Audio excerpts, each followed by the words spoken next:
Text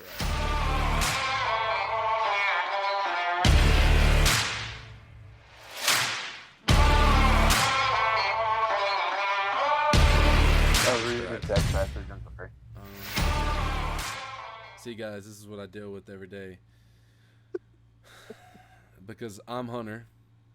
And I'm Hunter. And this is the H&H Awakening podcast.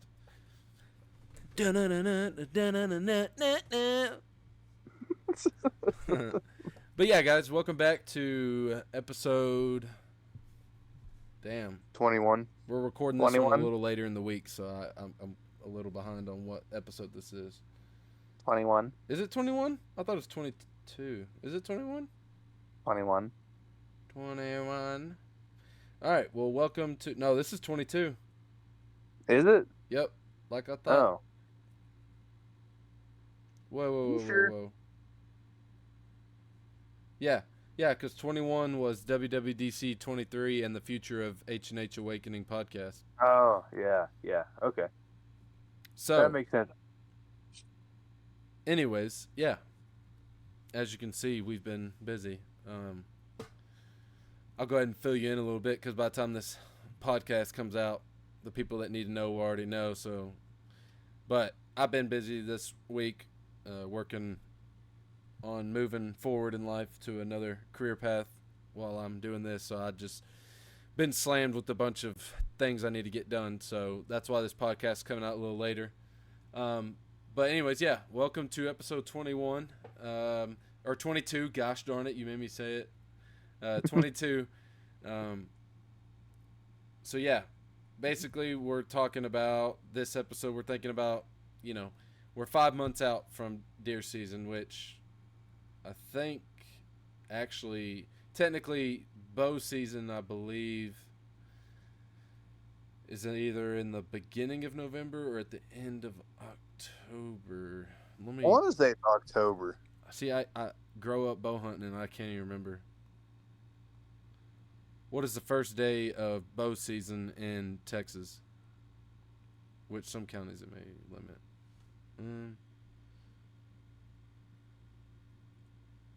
Pulling up Texas Parks and Wildlife. So, javelina, mule deer, pronghorn, squirrel, whitetail deer. So whitetail deer archery season starts October 1st in 252 out of 254 counties. So beginning of October. Check your county if you happen to be one of the two excluded. I really did. You know what? Since we're supposed to be an informational podcast, let me look and see if I can find out what county is not allowed.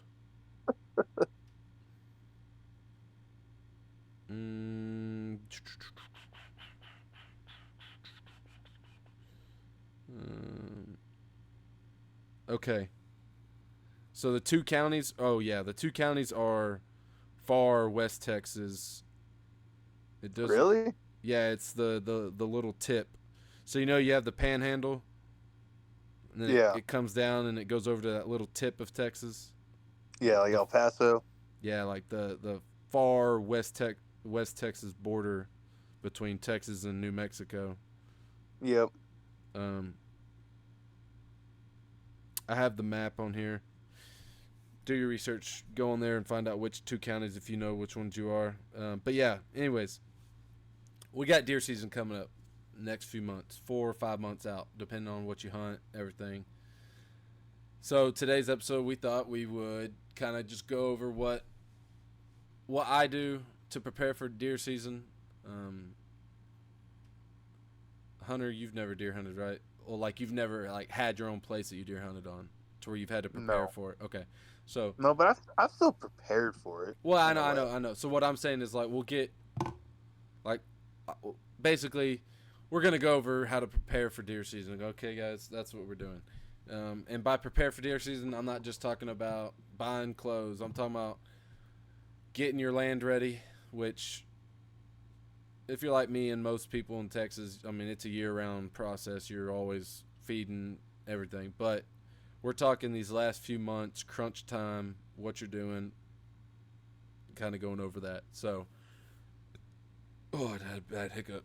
So starting out, you have your land that you're hunting, whether you're leasing it, you own it, you do day hunts, whatever. Which if you're day hunting and everything, most time landowner already has stuff set up. You just come out there, pay your fee, and hunt one of his feeders or however he has it set up. Public land, a little different, which I've gone over how I feel about public land in the past. But basically, I'm gonna go from my point of view or my experiences. We've always leased land for the most part for deer hunting. So year round, you're feeding corn through your feeders or protein. We've always just done corn fed. We may throw some cubes out there.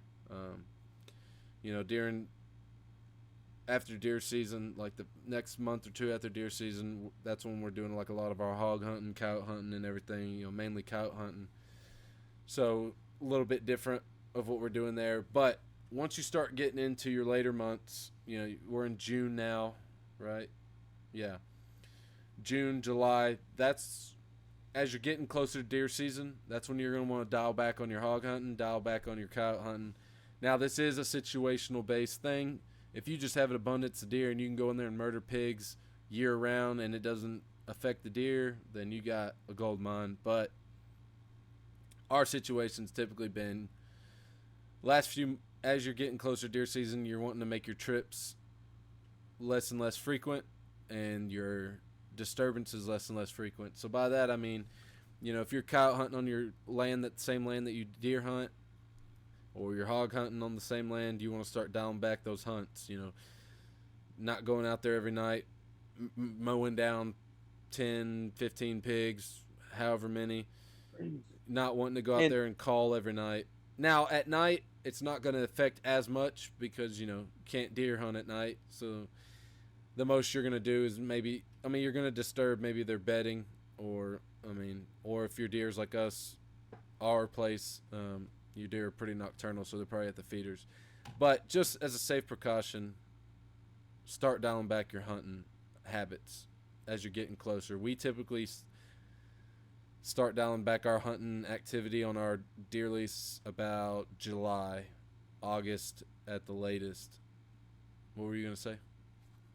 I was gonna say, I think it really just depends though, like, because if the hog population gets a little too big, they will push deer out. Oh yeah, for sure. But that's So that's what I was saying. Like after deer season, for pretty much from the end of deer season to now, it's just murder spree on hogs and cows because we're trying to, keep them from pushing.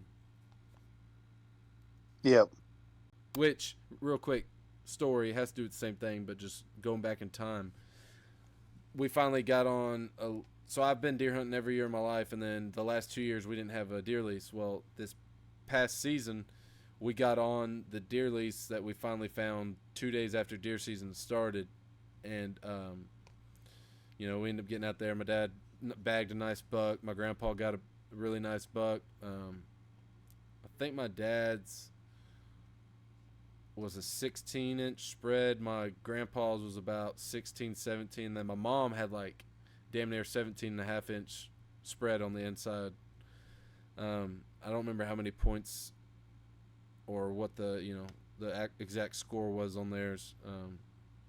But anyways, what was I getting at? Oh, so like you were saying with hogs and coyotes running off, freaking. So I watched this monster buck all season, and he was just playing me. He'd always come out either 800 yards away from me and go into the trees and never come out, or he'd come out right in front of me for a split second and then jump over into the neighbor's property, which I can't shoot across into neighbor's property. That's trespassing via projectile. yep. So, anyways, right at the end of the season, I finally get him where he needs to be. And we had this place hadn't been hunted in years, and we have a pretty bad hog problem and cow problem. I mean, this is the only place I've ever hunted where I can sit there in the deer stand, and every time I sit in the deer stand, I see the same 3 or 4 coyotes in broad daylight, like 3 p.m. in the afternoon, just come out and walk around out in the field like nothing's going Hmm. on. It was weird. So, anyways, those three pack of 3 coyotes that I seen, they always travel in the same pack. One of them would stay back. He was the smaller one. You could tell he'd been abused because he was just fucking cut up. Hair looked a little rougher. It wasn't mange. It was just like he'd been fights, which more likely may have been those two, kind of being dominant over him. Anyways, I finally get the buck I've been watching, and this is probably the biggest buck I've seen in my life. Everybody has a biggest buck in their life story, but from what I have seen personally in person, this is the biggest I had seen personally. And the fucking coyotes come running out right as I was like getting my rifle set up and everything. Cause he came out and he was coming to the feeder, and I was like, "Oh, dude, this is my chance, this is my moment." And then the coyotes come out and run him off, which they done that plenty of times during the season. They did it to does and stuff. I wasn't too worried about it. Um, so Hmm. they run him off the last day of deer season, and I just snapped on coyotes, bro. 2 days after deer season, I got off work one evening and I told my dad, I was like, which I may have told the story, but I told my dad, I was like, "Hey, I'm gonna go out and coyote hunt. We need to start knocking numbers down. I'm tired of them running our shit off, whatever." He's like, "All right, well, hopefully you get one." I was like, "Yeah, hopefully I get one. I don't know, because it's been a minute since I've been coyote hunting." Yeah. Well, anyways, within 2 hours, I bagged all three of those in that pack that I'd seen, and then the following week we bagged 2 more coyotes. We ended up getting a total like 6 coyotes within a few weeks out there. Hmm. Which the guys that hunt down the road from us, which I believe them because the amount of coyotes I see and hear out there, they said that on the property next to us they got like 10 or 12 coyotes in one night. Which, I mean, that's not totally unbelievable, especially with them. They're a group of like 6 guys, 8 guys, or whatever. But I Yeah. was out there by myself. Just ran out there after work one night. I bagged them 3 coyotes. But point is, what I'm getting at is, like you were saying, they will run off animals and everything, so it is important to number them down. I'm hoping we put a decent enough dent into them before deer season that they're not as big of a problem. You have to do some. So basically, part of prepping It's just, for deer yeah. season is wildlife management. Yeah, and yeah, I was really just about to say that. Yeah, like nuisance management. Yeah. During deer season, you're noticing, pigs are kind of coming in on your deer a little more, or they're pushing them out, or coyotes. I mean, you can shoot coyotes and pigs during deer season. That's not against the law. We just choose within my family. We have an agreement that we don't shoot.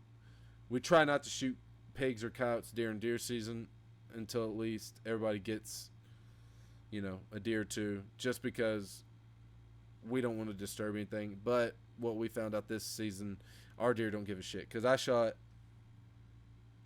uh, 2 pigs within 400 yards of my dad, and he shot the biggest buck of his life 30 minutes after I shot those 2 pigs. So Yeah. every place is different, but it is important to have some sort of wildlife management system of your own while you're out there. Um, but yeah, so yeah, we'll put that as step one is off season, beginning off season. Go out there and start dwindling some numbers of pigs and coyotes if you have that kind of problem, or raccoons.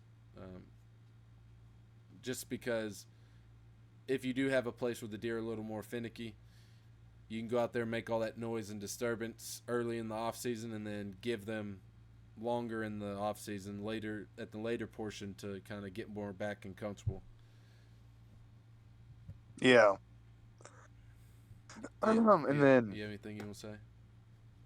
oh, I was just like another thing to start prepping for too is like, if you have private land or you have a lease and you have like an agreement with the landowner, like setting up a good feeder or two.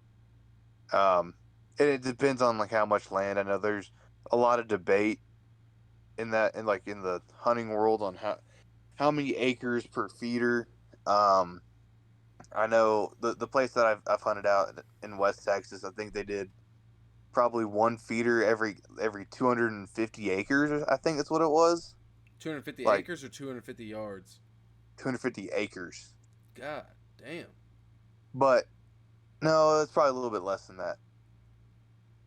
I'll say 150. I'll say 150. We'll keep it at that.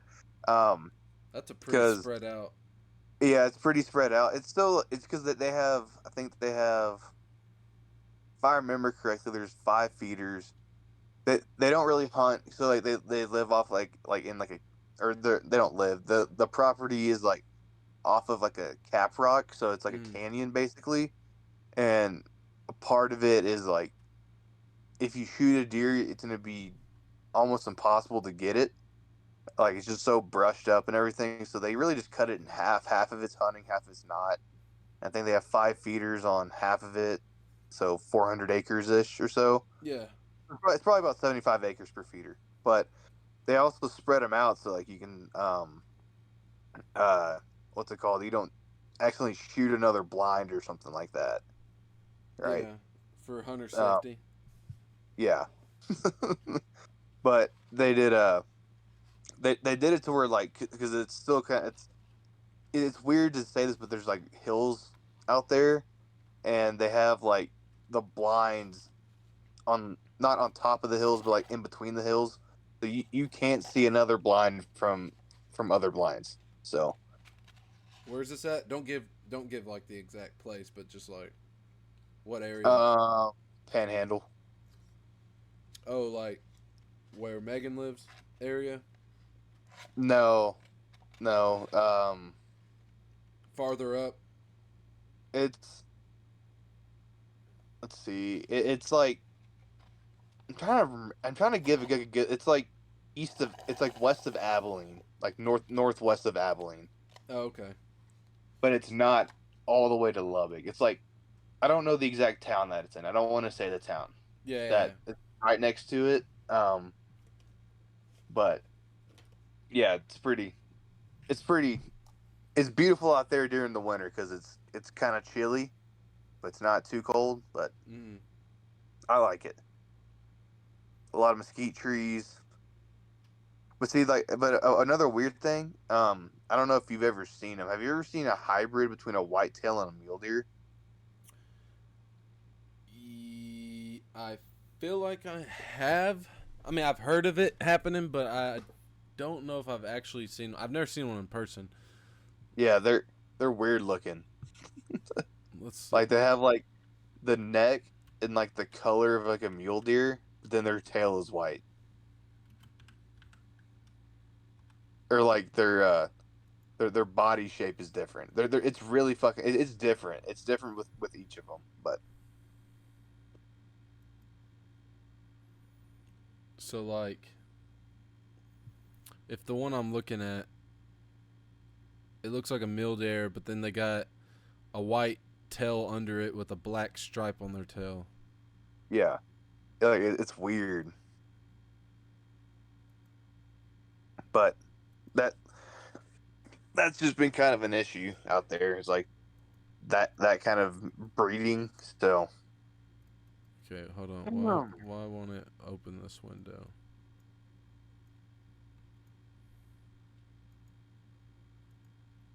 There it goes. Oh, what are you doing? All right, there we go. Hmm.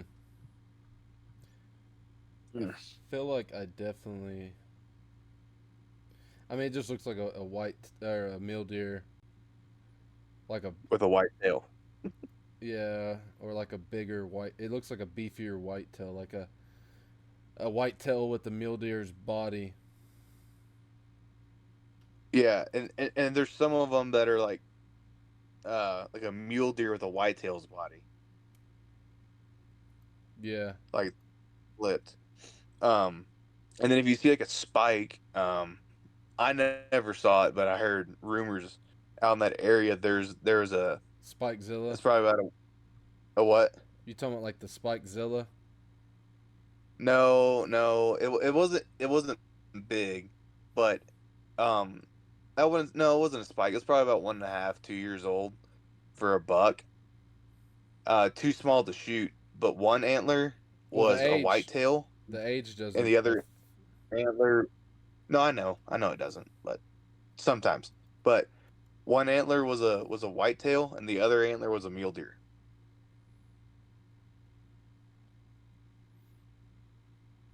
Oh, so you're talking about like Like the way it grew and the thickness of it. yeah, like the actual like shape, because like the shapes are a little bit different. Yeah. It was no one showed me pictures. I don't know if I believe it, like because I haven't seen it, but that'd be a very interesting deer to see. But Damn, I'd love to go on a mule deer hunt.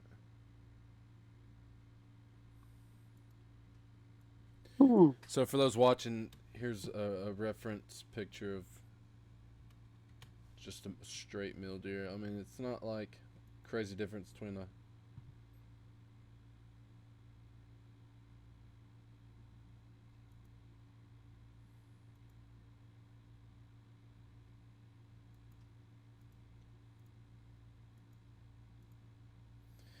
I'm not that educated on mule deer, so I can't like tell you all the genetics on it. I just never looked into it because typically I don't have mule deer around where I live. But we've always just, or I've always just kind of understood it as a whitetail on steroids. Yeah, they're pretty thick if they're fed right. So proper nutrition is very important, and there's not a lot of nutrition out there. Damn, dude. I'm looking at this one mule deer this dude's laying with that fucking looks like a horse. And Alberta mule deer hunt. Nada. Huh? Canada. But yeah, so it's always good to have your wildlife management, but once you start getting in to later in the year, start getting closer to crunch time, there's a few things we have on our checklist. So the last few months following, or coming up on deer season, our goal is usually we start feeding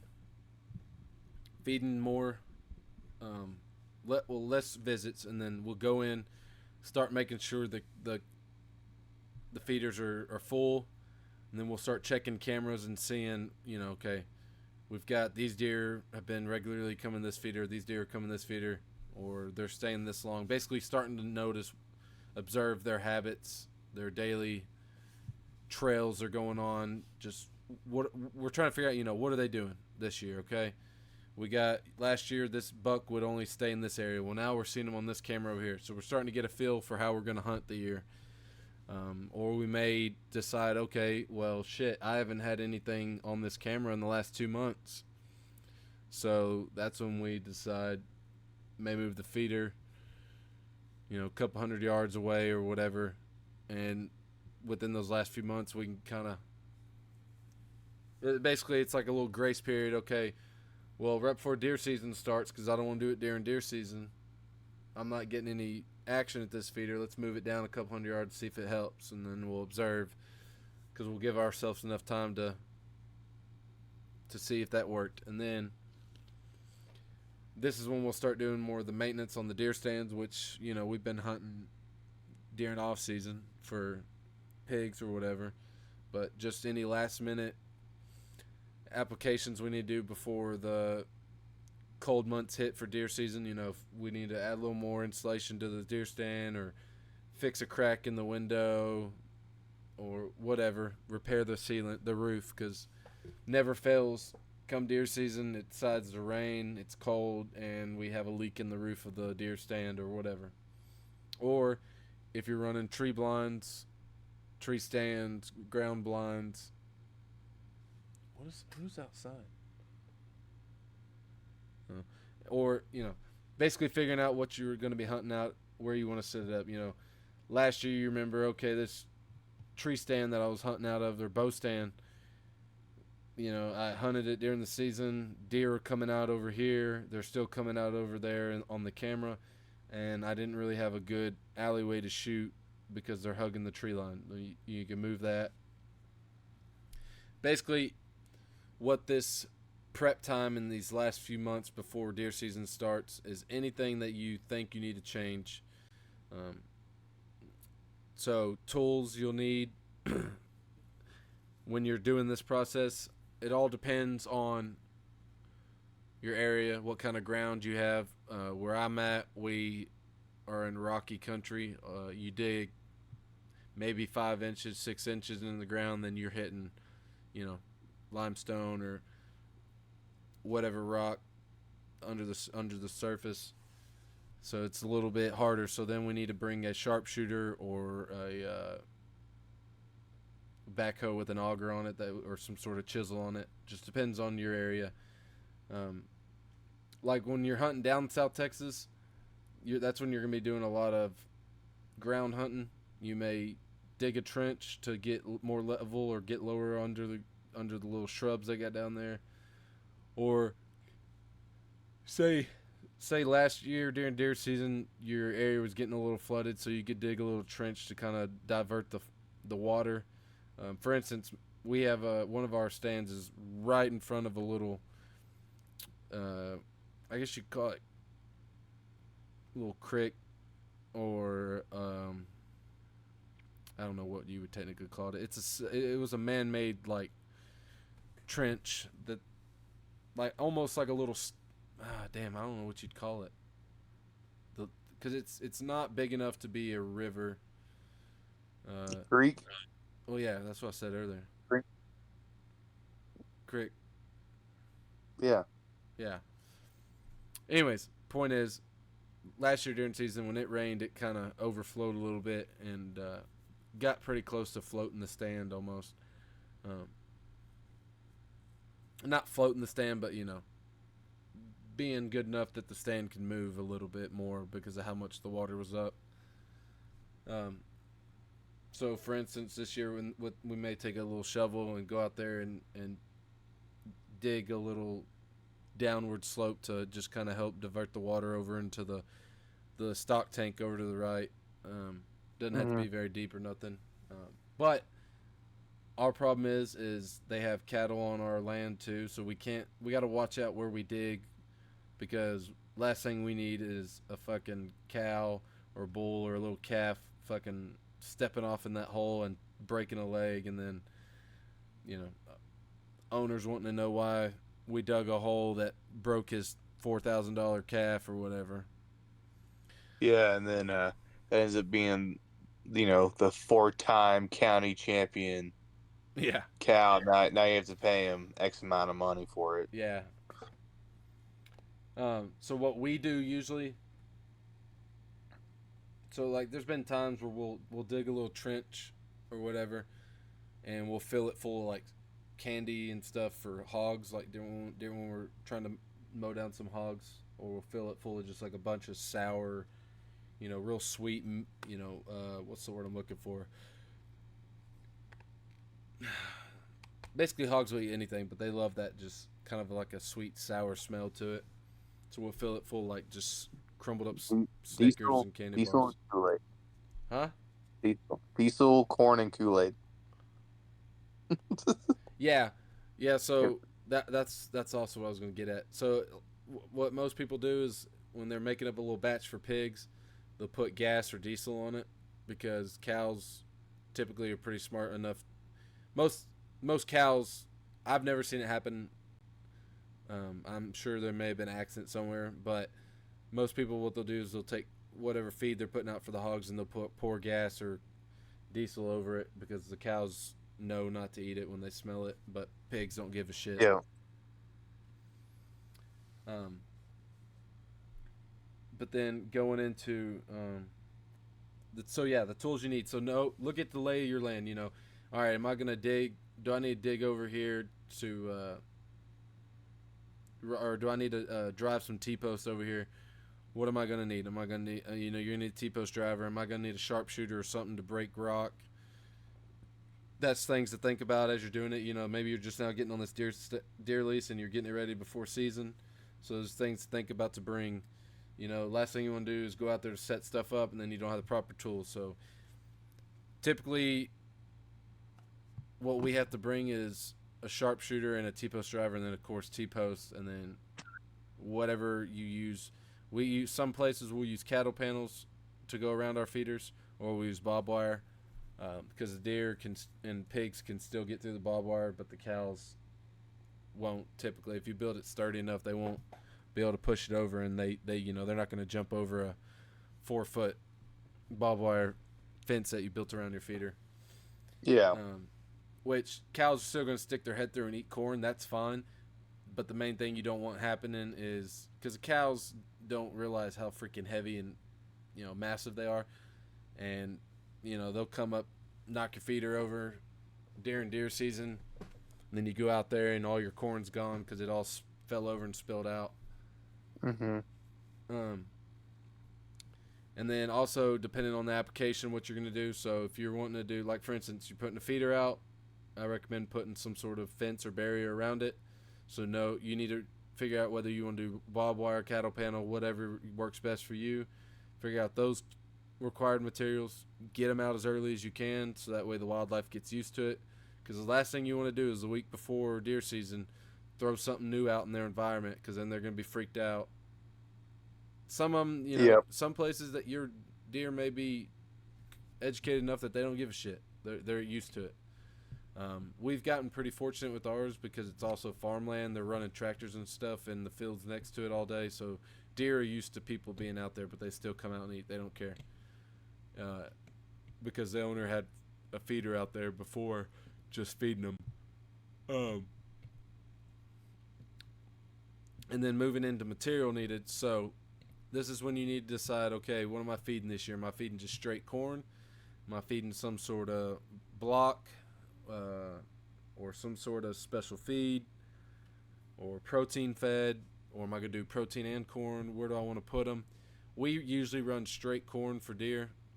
That's how we always done it. We don't do protein fed. One, it's a little more Mm-hmm. expensive, and two, I don't like protein feeding because then that's when you start getting these genetically weirder, which it's more than just the protein, but protein does a pretty good help in the process. But that's when you start seeing these genetically weird whitetail that have these like crazy amount of drop tines. They're freaking one side's broke off because it got too heavy, or their freaking neck looks like it's about to snap and it's all hunched over because they got such a heavy head on them. Yep. It can help if you do it correctly in moderation. I just wouldn't feed it year round protein. Plus, it's expensive as hell to protein feed year round. And if you got cows like we do, the cows are going to eat up that protein. Yeah. I I know a lot of people will do like a good like mix of protein and corn. Mm-hmm. It's like if they don't want like that, that heavily genetically modified looking deer. Um, they'll throw corn in as like filler, Yeah. basically. So they don't just fill up their stomachs with protein. Yep. Yeah. Cole and his stepdad do that. Yeah. But yeah, so figure out what material you'll need. So as far as corn or feed source, um, game cameras. Game cameras is the next thing. So you don't have to have game cameras. There's guys that still don't hunt with game cameras. We love game cameras because it gives us an opportunity to know what's going on, what's their God, why can't I think of the word? What's their habits and everything. Yeah. Um, and it just lets you know if you're wasting your time. Because if you sit there all season without a game camera, never see shit, and then you put a game camera out in a few spots and you never see shit on the game camera, well then there you have no deer on your property, or at least not enough that they're easily accessible. But it also helps you figure out what areas to hunt. Um, so when you go with the camera route, there's different options. Okay, we run just your plain Jane SD card trail cams. You got to go pull the SD card, put it in a reader, and look at it. The way I do it, and the way I recommend people that do it should do it, is if you have an iPad or a phone. Everyone has a phone. Get an SD card reader for your iPad or your phone. I use my iPad because I can see it bigger. But if you just have a phone, get SD card reader, you can check your photos on the spot and put it back in there. Unless you want to take it back to your house, then that's your thing. But then bring another one with you so you're not leaving it out there without a SD card. They even make special little tablets that are just made for reading SD cards, like game camera stuff. There's plenty of Yep. options. Or you can run And the then route. Huh? there's also like those cellular Yep. um That's what I was just getting into. oh yeah, the cell, cellular, god dang, had a stroke right there, it feels like. Um That, but the cell service, I think I don't know how exactly all that works. Like do you add it to like your AT&T or Verizon plan, or how does that work? so there's different varieties. Um, Mark uses Arlo cameras, which are technically like security cameras for a house. They have their own Wi-Fi system. The way his are live feed. He just pays a monthly fee. I don't know how much. Um, a monthly service. It's on its own. Or no, his is through Verizon. So his is like through his cellular plan. So yeah, um, and he can watch it live any time of the day. It dings when there's motion, like not ding out loud, but dings on his phone, which I really like his setup. Now there's some like a friend of my uncle's that um, is like they're like $10 a month. They're not live feed, but it's like $10 a month. It's its own little network thing, and it's just pictures, which they do ones that are video now too. But basically, every time it gets action on the camera, whether it's a picture or a video, it'll text him the image or video. So basically, it has its own like phone number, and it'll send a text to him with the image of what he's seeing. Hmm. He professionally hog traps, like he traps hogs and then uh, kills them or gets them off land, or he'll which he has his own land. What he does is he traps hogs and then butchers them and sells the meat to people, or people will buy them even live from him because they'll take them. Like he'll have people come buy the pigs live from him out of state, and then they'll take them back home while they're alive, and then when they get home, they butcher them. Hmm. And dude, he makes that is a good side hustle to get into if you got some land with pigs on it. Which he already kind of comes from money, and he has his own business and everything else too. But that's just extra income for him. Yeah. Um, but that's another way to go. It's a little cheaper. You just don't get the live option on most of them. Let's see. Let's see if I can find a picture of them.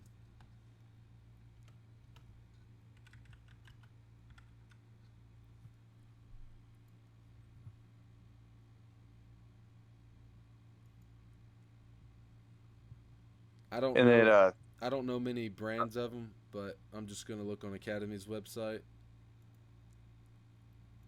What were you saying though?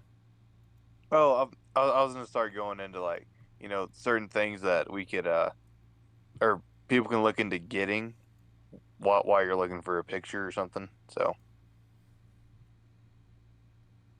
Yeah, well, I found the picture. So yeah. this right here that you see on the screen, I know you can't see it, um, but this is that little tablet SD card reader I was telling you about. Yeah. If y'all don't have an iPad, they're relatively cheap. Let's see. Yeah, this one's like $60. You can read your cameras on the spot. This one is for an iPhone. You can plug it into your phone, put the SD card in it, read it. Different options. My grandpa, I think, has this one, the older version of it. It's not the best. That brand isn't necessarily. We haven't had good luck with it. But yeah, so go into these. There's some different options of cellular ones you can get, like these spy points. I don't know anything about them, but basically they have the little antenna. Looks like a regular game camera. These are LTE cellular trail cameras. Let's see if it says how they work. Uh,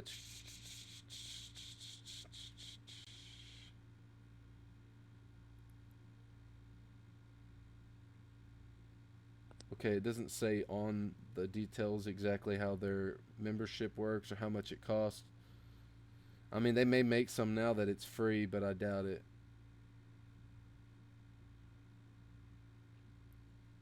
But yeah, this is just to kind of give you an image of what we're talking about. The cameras that have cellular game cameras, and some of them I think they're like $5-10 a month. It just depends on which one you go with and what their service cost. Now, what were you saying?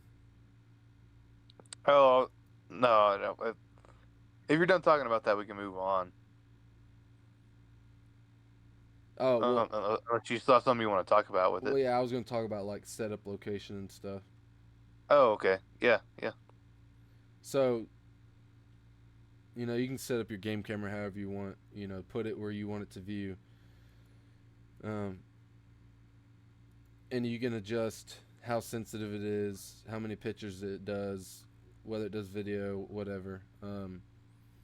Typically, what we do is we just put one facing the feeder that gives a nice field of view, where we can at least see within like a 10 yard, 15 yard field of view of what around the feeder.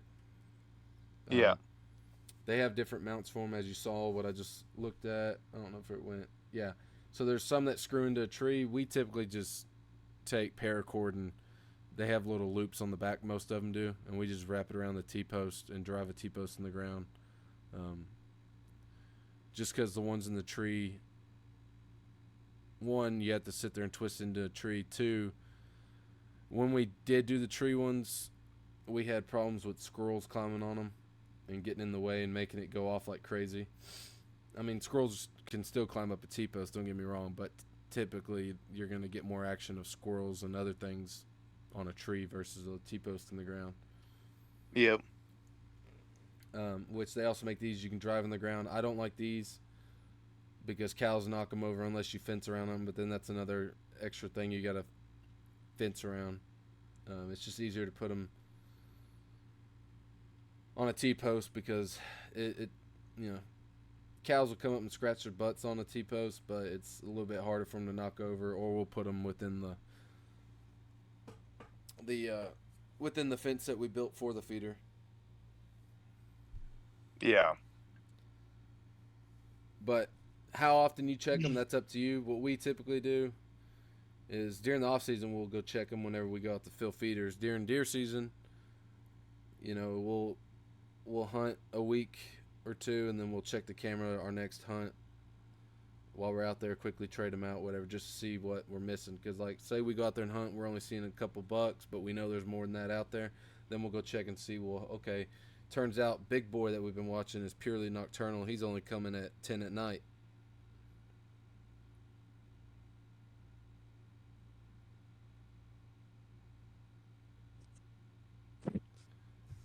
But yeah, monitor game cameras are your best friends during deer season. That lets you know what your activity is and if you're wasting your time. Because if all you're seeing on your camera is hogs and never see deer, then you know, okay, well, this is a good spot to come hog hunting, but I'm trying to kill a deer this season. Let's see where I can get another spot set up or something. yeah, The more cameras, the better.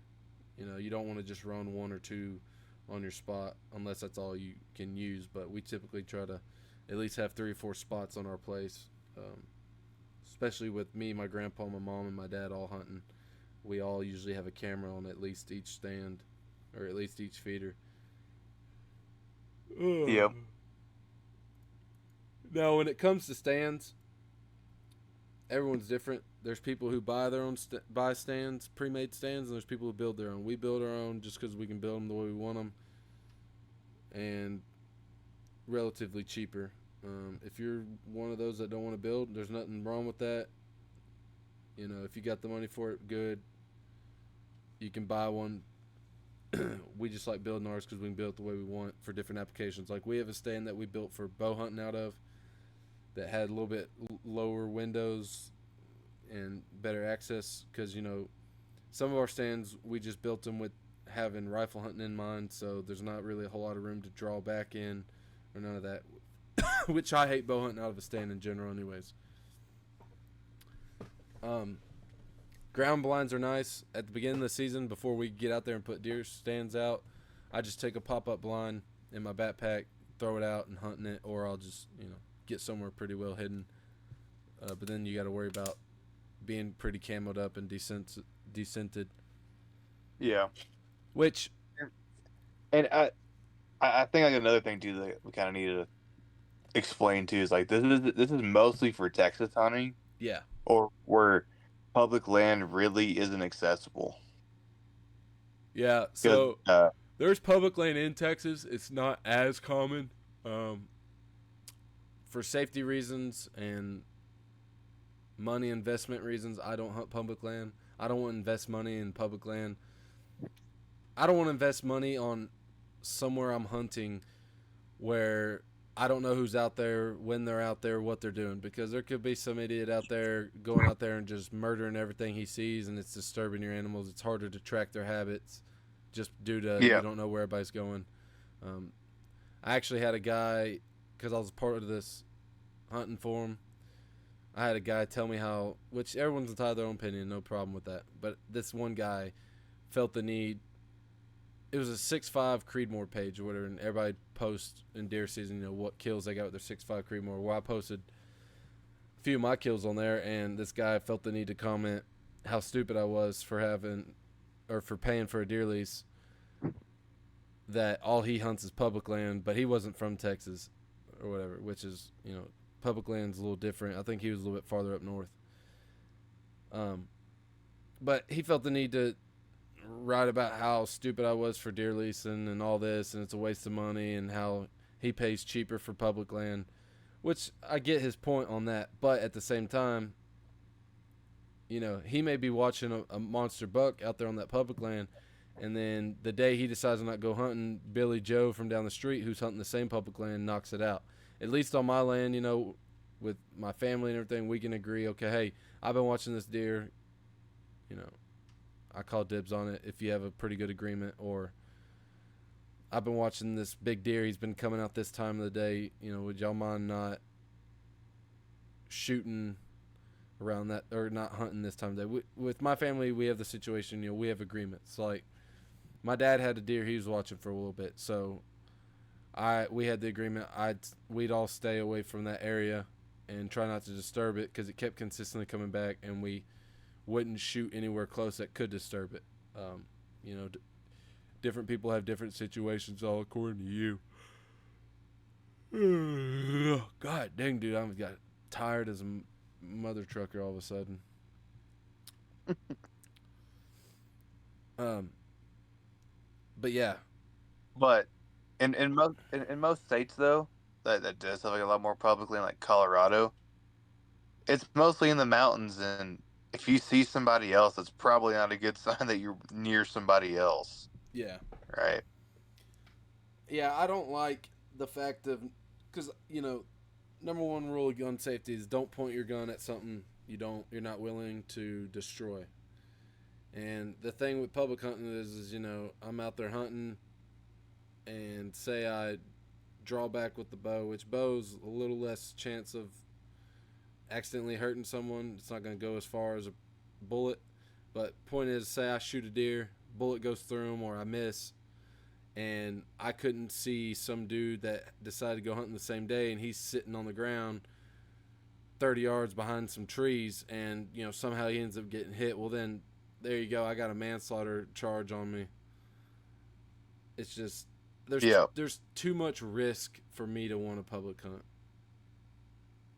and yeah, I don't know what the statistics are on accidental deaths or injuries on public land, but it's probably, oh, god dang it, it's probably too high to be worth the risk for me. Which you have to wear so much orange, you have to be covered in so much hunter orange on public land anyways.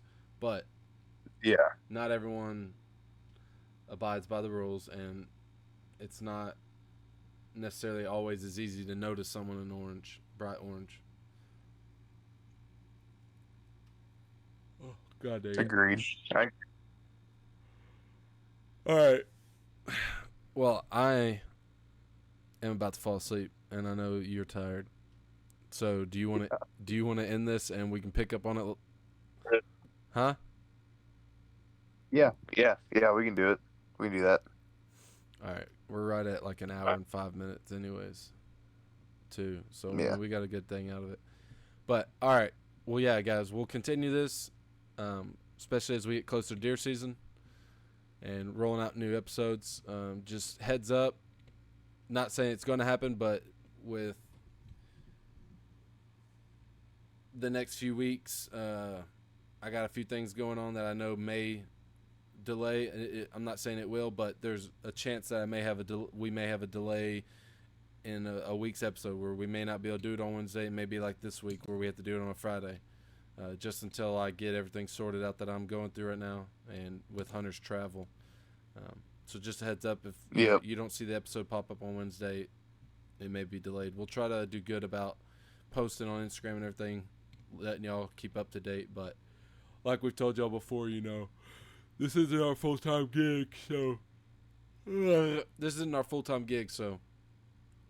we can't push off everything that we're doing on our daily lives. So until next episode, Yep. stay safe Stay active. and enjoy the outdoors.